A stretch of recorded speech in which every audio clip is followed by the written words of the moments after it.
I took this job because I wanted quiet. After 10 years of chasing storms across the Great Plains, sleeping in my truck on dirt roads, and driving 600 miles in a day to intercept a supercell that might or might not produce a tornado, I was done. My knees hurt. My back was wrecked from years behind the wheel. I had burned through 2 marriages and most of my savings, and I had nothing to show for it except a hard drive full of storm footage that maybe 300 people on the internet cared about. I was 32 years old and I was exhausted in a way that sleep could not fix. So when I saw the posting for a night weather observer at a remote station in the Texas Panhandle, I applied the same day. The pay was modest, the location was isolated, and the hours were brutal. 6 in the evening to 6 in the morning, 7 nights on and 7 nights off. My job was to supplement the automated instruments with human observations, visibility estimates, cloud types, precipitation character, anything the machines could not adequately capture on their own. The National Weather Service office in Amarillo relied on observers like me to fill in the gaps. My name is Nolan Weeks. I am 35 years old. I have been at the Kellam Creek station for 3 years now, and I need to tell someone what is happening out here, because I do not think I am going to be able to keep doing this much longer, and someone needs to understand why. The station sits on a flat, treeless stretch of ranch land about 20 miles north of Juma in the upper Texas Panhandle. It is a single-story, cinder block building with an observation deck on the roof. Surrounding the building is an instrument field, maybe half an acre of flat ground containing an anemometer tower, rain gauges, a ceilometer that measures cloud height, thermometers, barometers, and various other sensors that feed data to the Amarillo office around the clock. The nearest occupied structure is a ranch house about 7 miles to the south. I have met the rancher exactly twice in 3 years. He does not come up this way unless he has cattle to move. The landscape is high plains, flat grassland stretching to the horizon in every direction, broken only by occasional fence lines and stock tanks. In the daytime, you can see 40 miles or more. The sky is enormous, the biggest sky I have ever lived under, and the light has a clarity to it that makes everything look sharp and close, even when it is miles away. It is beautiful country, if you can handle the emptiness. At night, the emptiness changes character. The darkness is absolute. No light pollution, no glow on the horizon except the faint amber smear of Amarillo 60 miles to the south. On moonless nights, you cannot see your hand in front of your face. The wind is the only constant. It blows every night, sometimes gently, sometimes hard enough to shake the building, and the sound it makes crossing 50 miles of open grassland before it reaches the station is a sound that gets into your head if you let it. It moans across the anemometer tower. It hums in the guy wires. It whispers through the grass in a way that sounds, if you are tired enough and alone enough, almost like language. I did not mind the isolation. After years of chasing, of constant motion and noise and adrenaline, the stillness felt like medicine. For the first 2 years, nothing unusual happened. The storms came and went through their seasons. Spring brought the supercells, summer brought the haboobs and the dry lightning. Autumn brought the last gasp of severe weather before the cold settled in. I made my observations, called them in to Amarillo, drank my coffee, and watched the stars on clear nights from the deck. It was the most peaceful period of my life. Then, about 8 months ago, in late August, something changed. A severe thunderstorm complex moved through the panhandle after midnight. 3 or 4 cells merged into a squall line that stretched from the Oklahoma border down to Lubbock. When it hit the station, the wind gusted above 50. Rain came sideways. Lightning pulsed inside the clouds every few seconds, turning the whole sky into a flickering violet-white ceiling. I was on the observation deck, doing my 20-minute report, soaked to the skin, holding the railing with both hands to keep my footing. And I heard a voice. It came from the north, from inside the heaviest part of the storm. A human voice. A man, screaming. Not a shout, not someone hollering for help across a distance. A sustained, ragged scream of pain or terror that rose and fell with the gusts, as if the wind was carrying it from somewhere deep inside the storm itself. It lasted maybe 15 seconds. Then the wind shifted direction and the sound was gone, swallowed by the thunder and the rain. I stood on the deck for a long time after that, gripping the railing, rain running down my face, listening. Nothing, just the storm. I told myself it was the wind. Wind does strange things when it crosses structures at high speed. The anemometer tower, the guy wires, the railing on the deck itself. Any of these could produce sounds that, in the right conditions, might resemble a human voice. I told myself it could have been a coyote. They scream sometimes, especially when they are hurt or fighting, and the sound can be eerily human. I told myself there were explanations. I did not report it to Amarillo. I finished my shift. I drove home. I slept. I came back 7 days later for my next rotation, and the sky was clear, and the wind was gentle, and nothing screamed. Then September came, and with it, a late-season supercell that dropped southeast out of the Oklahoma panhandle and crossed my station around 1 in the morning. I was on the deck. The wind was gusting past 55. Hail was rattling off the railing.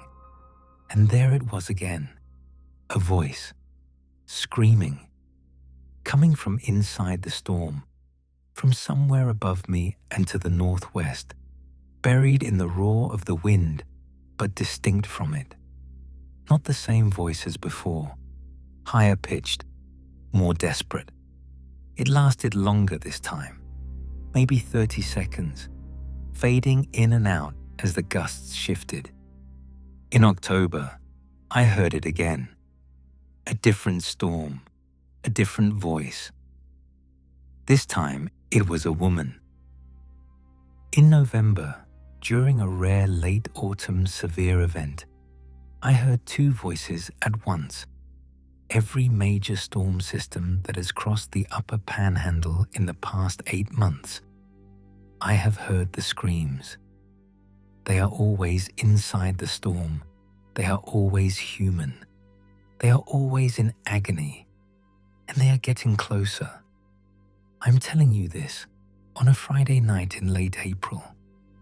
I arrived at the station at 5:45 this evening. The sky to the west was stacked with towering cumulus, their tops brilliant white in the late sun, their bases darkening. I checked my phone and saw that the Storm Prediction Center had issued a moderate risk for severe weather overnight across the upper panhandle. High instability, strong wind shear, a dry line punching east. Classic setup for violent supercells, possibly tornadoes. Tonight is going to be bad. I can feel it in the air. That electric heaviness that settles over the plains before the atmosphere tears itself apart. The pressure is dropping, the wind is backing, everything is loading up, and I am alone, 20 miles from the nearest person, about to spend 12 hours in the dark with whatever lives inside these storms. The first cell arrived around 9. It came from the west-northwest, a textbook panhandle supercell. I could see it on the radar well before it reached me, a rotating comma of intense returns moving east at 35 miles an hour. Through the west-facing window of the station, I watched the lightning illuminate its structure as it approached. The updraft tower must have been 50,000 feet tall, punching into the stratosphere, the anvil spreading east ahead of it like a shelf. The base was low and dark, and even from 20 miles away, I could see the wall cloud hanging beneath it, a lowered, rotating mass that meant the mesocyclone was well organized. The gust front hit first. The wind went from 15 to 45 in about 30 seconds, then 50, then gusting past 60. The temperature dropped 15 degrees in 10 minutes. The rain arrived like a wall, horizontal, driving so hard that it sounded like gravel hitting the cinder block. Lightning became continuous, not individual bolts, but a constant, pulsing illumination that turned the landscape into a flickering nightmare. Flat grass and fence posts strobing in and out of existence. Thunder so constant, it was no longer a series of events, but a single sustained roar, like standing inside a drum. I climbed to the observation deck. It was my job. Every 20 minutes during active weather, I grabbed the railing and held on, and the wind tore at my clothes, and the rain stung my face, and I looked up into the base of the supercell directly above me, rotating slowly, a dark wheel turning in the lightning flashes. And then I heard them, not one voice this time. 3. The first scream came from the north, from inside the heaviest precipitation core. A man. The sound was unmistakable. Not wind noise, not an animal, not an acoustic trick. A human being screaming in sustained agony, the sound rising and falling with the gusts, but never stopping, never pausing for breath, the way a real scream would have to.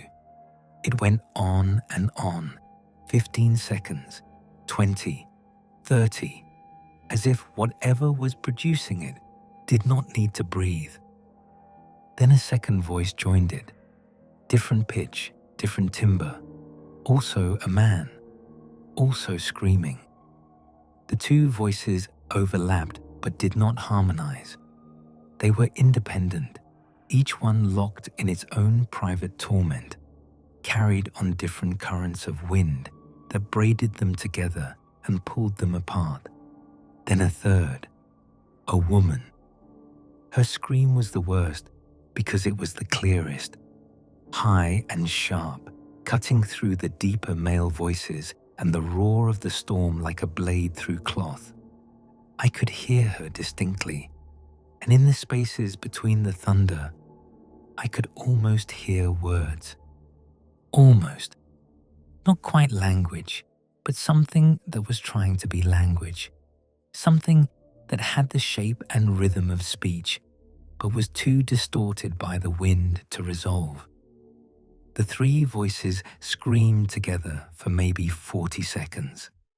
Then the gust front passed and the wind shifted and the sound faded into the rain and was gone. I climbed down from the deck and sat at my desk and dripped water onto the floor and tried to keep my hands from shaking. I have heard the screams before, but never that many, never that close, never that clear. In previous storms, it had always been one voice, always at the edge of perception, always possible to dismiss as wind or animal or imagination. Tonight, it was 3 voices, and they were inside the storm, and they were real. I picked up the landline and called the NWS office in Amarillo. The overnight forecaster was a man named Boyd Sumner.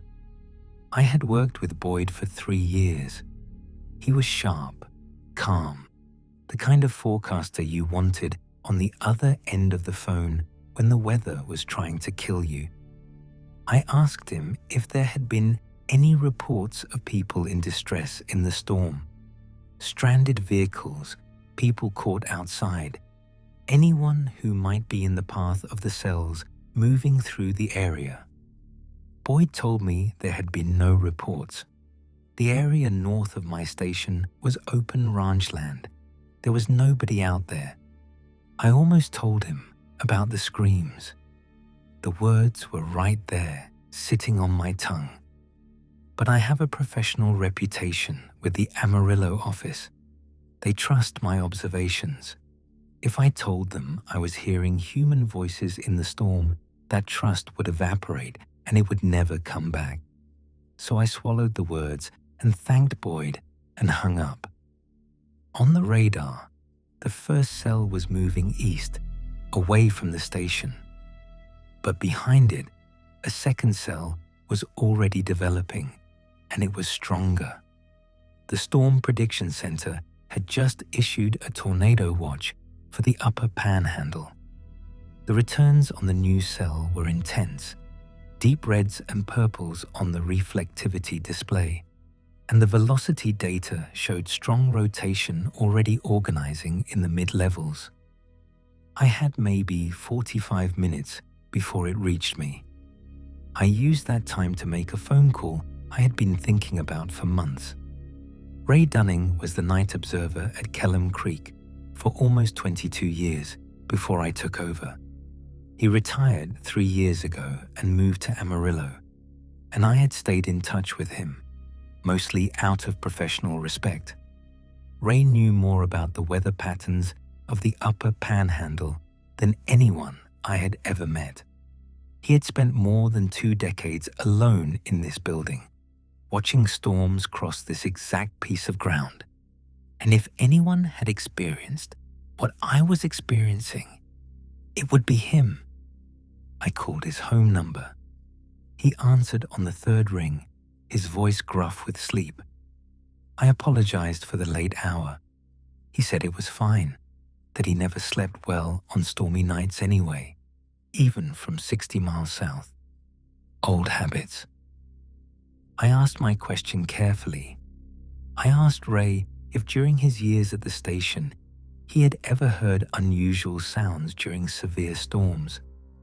Sounds that did not seem to have a natural source. Ray went quiet. Not the kind of quiet where someone is thinking about their answer. The kind of quiet where someone is deciding whether to tell you the truth. Then he asked me what kind of sounds. I told him. Voices, human voices, screaming, coming from inside the storms. Ray did not laugh. He did not tell me I was imagining things, or that the wind plays tricks on people. He sounded tired. He sounded like a man setting down something he had been carrying for a very long time. He told me he heard them too. For the last 6 or 7 years of his time at the station, he said, he heard screaming during severe storms. At first, it was rare. Once, maybe twice a season, and only during the strongest cells. The kind of storms that had deep mesocyclones and wall clouds that scraped the ground. He dismissed it the same way I had. Wind noise, acoustic anomalies. The panhandle is flat and empty, and sound travels strangely across that much open space. But it kept happening, and it got worse. By the time he retired, Ray was hearing the screams in almost every significant storm that moved through the area. not just during the most violent supercells, in ordinary thunderstorms, in squall lines, in anything that carried enough wind to make the air move hard across the station. And the screams were changing. In the beginning, they were distant, anguished but far away, like hearing someone cry out from the other side of a canyon. Terrible but removed. By the end of his time at Kellam Creek, they were close. Close enough that he could distinguish individual voices. He could tell men from women. He could hear the specific character of each scream, the way you can tell the difference between a scream of pain and a scream of terror. These were both. Then, in his last year, he began to hear words. I asked him what the words were. Ray was quiet again. The phone line hummed between us. I could hear the storm building outside my own window, the wind rising, the first rumbles of thunder from the approaching cell. He said the voices were asking for help, not in a general way, not the way someone screams help into the void when they are lost. Specifically, personally, they were using his name. Ray, help us. Ray, please, let us down. As if they knew he was there, as if they could see him standing on the deck, as if they had been watching him for years, learning who he was, and had finally found the words to reach him. I asked Ray why he retired. He told me the truth. It was not his age. It was not his health. It was because one night, during a violent supercell in April of his last year, a voice in the storm called his name so clearly and so desperately that he almost stepped off the deck. Not fell, stepped.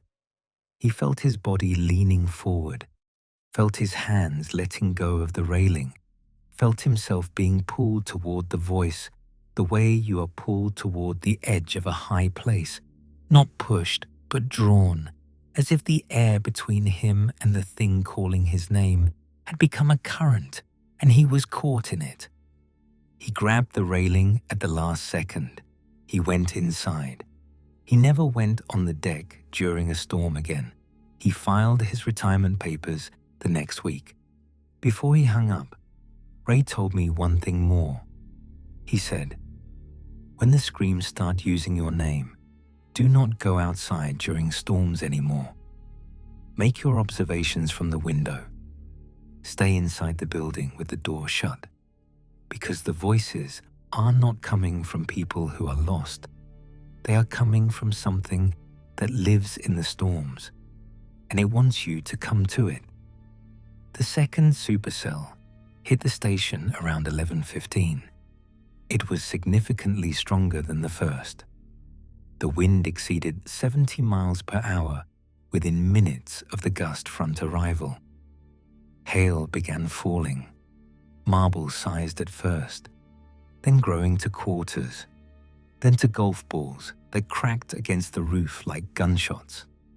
The building shuddered in the gusts. The lights flickered, steadied, flickered again. The rain was so heavy that when I looked out the window, I could not see the instrument field 20 feet away. Visibility was zero. The radar showed a tight, spinning couplet in the velocity data, strong rotation at low levels. A hook echo was forming on the southern flank of the cell. The Amarillo office had issued a tornado warning for the county. Boyd Sumner was on the radio asking for ground truth. He needed to know what the storm looked like from below. He needed a human set of eyes on the base of that cell. That was my job.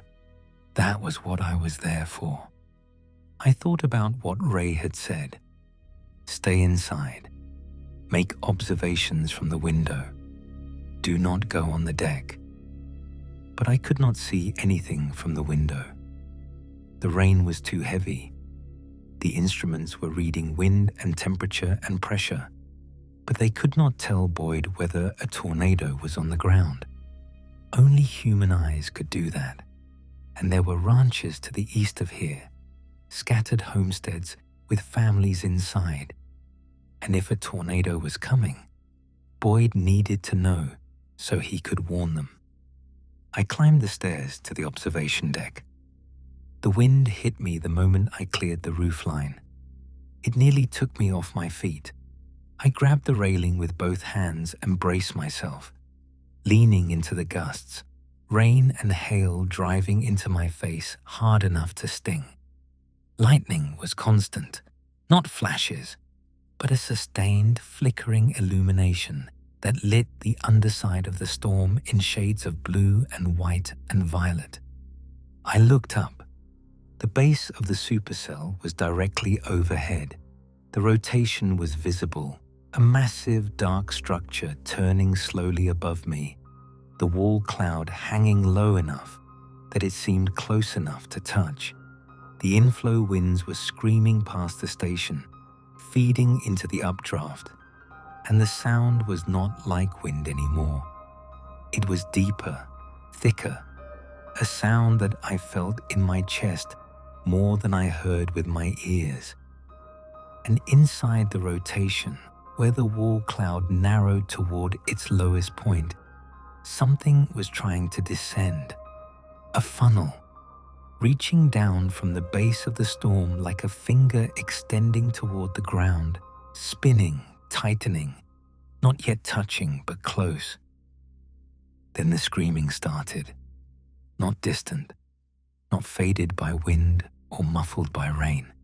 The voices were inside the storm directly above me, inside the rotating structure of the mesocyclone, and they were loud, not louder than the wind, but woven into it, as if the wind itself was made of voices, as if every gust carried a different throat and every shift in direction brought a new scream. There were dozens of them, men and women, some shrieking without words, pure animal terror. Others forming syllables that broke apart in the wind before I could piece them together. The sound spiraled with the rotation of the storm, circling overhead, turning with the updraft. The voices were not coming from a single direction. They were everywhere. They were the storm. I pressed myself against the railing and looked up into the base of the cell, and the lightning flashed and I saw them. Inside the rotation, in the dark column of wind where the funnel was tightening, shapes, not debris, not condensation, human shapes, dozens of them, suspended in the vortex, turning with the rotation, arms extended, legs trailing, mouths open. They were not falling. They were not being thrown. They were held, caught in the spin like insects in amber, turning endlessly inside the mesocyclone. The lightning flashed again, and one of them was closer than the others, close enough that I could see the face. It was human, or it had been human. The features were stretched and distorted, pulled by the centrifugal force of the rotation, the skin drawn tight across the bones, the mouth open wider than any mouth should open. And it was looking at me, not past me, not through me, at me. The eyes found mine across the distance, and the wind and the rain and the dark, and the mouth that was open too wide formed a word. My name, Nolan. Help me. Nolan, please. The voice cut through the storm like nothing I have ever heard, clear and close and desperate. And behind it, the other voices picked up the word, my name, passing it between them like a chant, like a prayer, dozens of voices turning inside the storm and all of them saying my name. I felt the pull.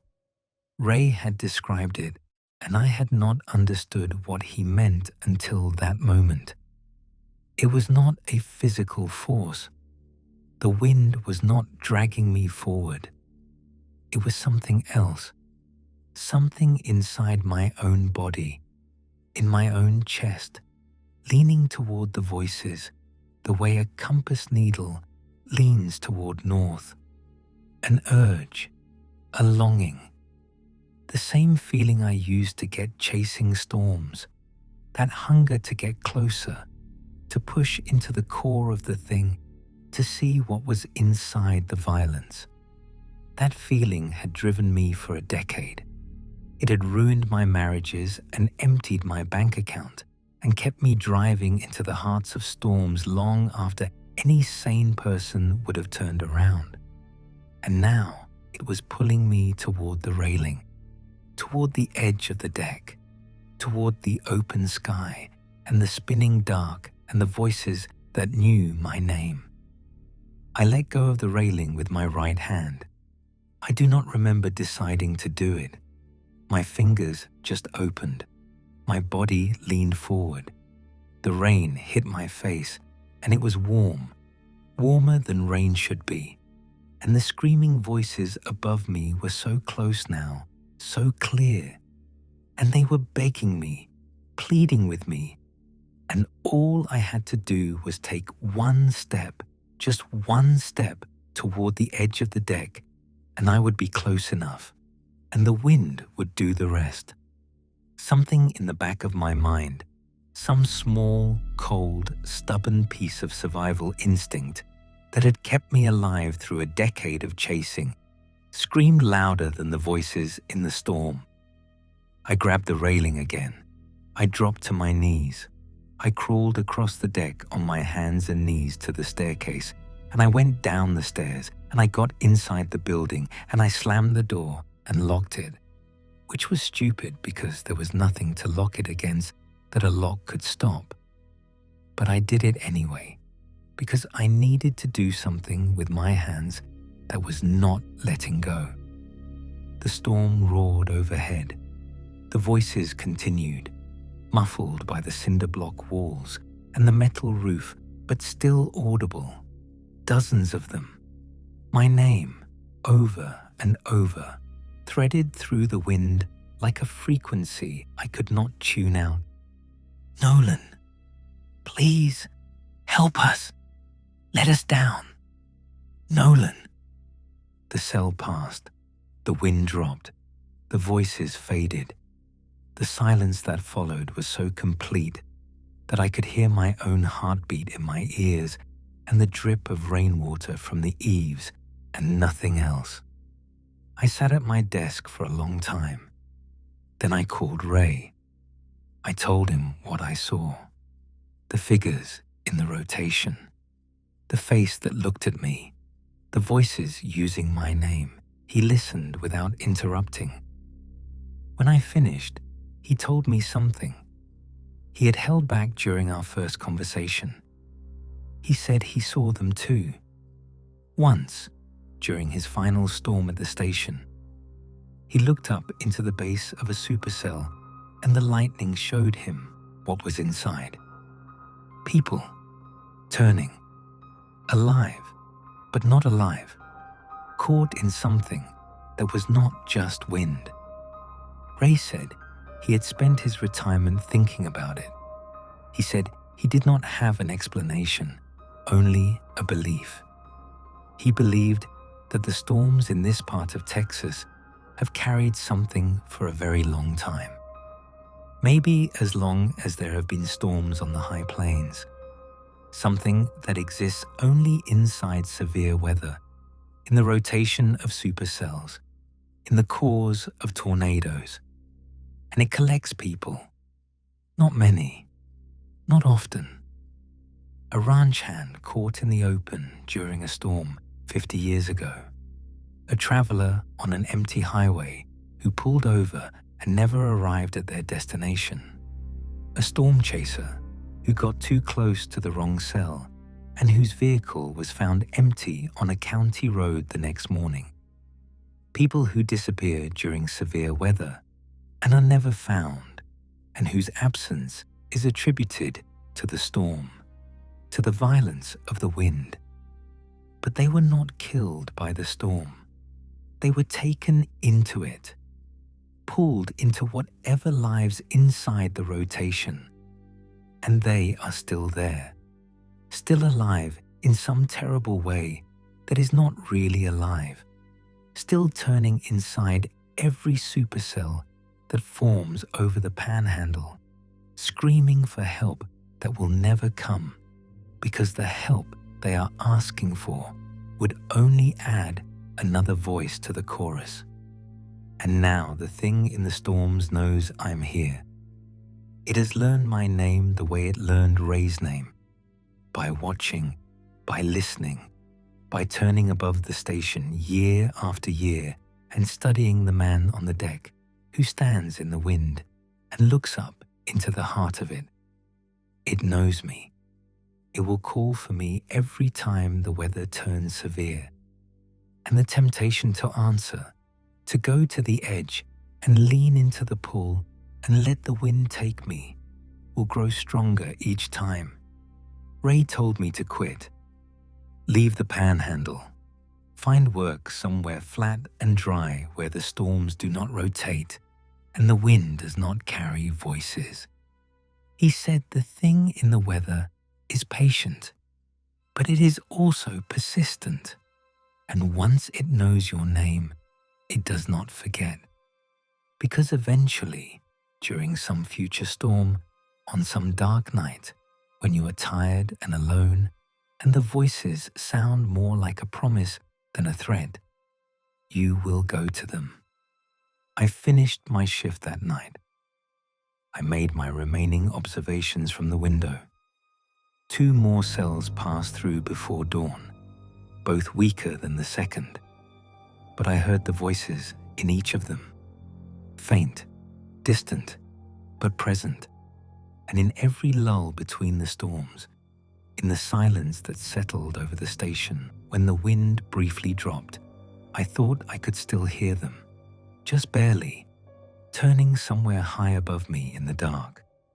Dawn arrived grey and cold, the sky scoured clean, the grass flattened in long streaks by the wind. I locked the station and drove home and slept and did not dream. 7 days later, I came back for my next rotation. The sky was clear. The forecast was quiet. High pressure over the panhandle, light winds, no storms expected for at least 3 days. I made my observations, drank my coffee, and around 10 I climbed to the deck and looked at the stars. The Milky Way was out, a bright river of light across the sky, and the air was warm for late April, and the wind was gentle, and the night was the kind of night that reminded me why I took this job in the first place. Around 2 in the morning, I noticed a thin line of clouds on the western horizon. High clouds, cirrus, wispy and pale against the stars. Nothing significant, not a storm, not even close to a storm, just moisture moving east on the upper level flow, 40,000 feet up, barely visible, but carried on the breeze, so faint that I almost missed it, so quiet that I held my breath to listen. I heard a voice, not screaming, not crying out in pain, just speaking, softly, patiently, the way you might call someone's name across a dark room when you know they are there, but you cannot see them. Nolan, one word, my name, spoken from somewhere inside those thin, high clouds that were not a storm and should not have carried anything but ice crystals and silence. I stood on the deck and listened, and the voice came again, patient and calm, and I understood something that made the hair on my arms stand up and my stomach go cold. It is not waiting for storms anymore. It is in the wind itself.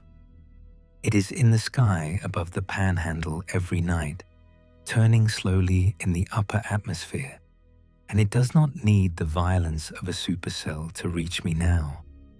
It has gotten closer. It has learned to whisper. And out here, on this deck, 20 miles from the nearest living person, surrounded by darkness and grass and the enormous empty sky of the Texas high plains, the whisper is the loudest sound in the world. I should quit. Ray told me to. Every rational part of my brain is telling me to. But there is a part of me, the same part that chased storms for 10 years, the part that always wanted to get closer, to see what was inside the wind, that hears my name spoken from the sky and does not feel afraid. It feels recognized. And that is what terrifies me most. Not the voices, not the figures turning in the dark, not the thing that lives in the storms and takes people and holds them forever in the rotation. What terrifies me is that some night, when the sky is dark and the wind is right and the voice calls my name from somewhere just above the deck, I am not going to resist it. I am going to answer, and I am going to find out what it feels like to be inside the storm. And I do not think I am going to scream. I think I am going to be grateful.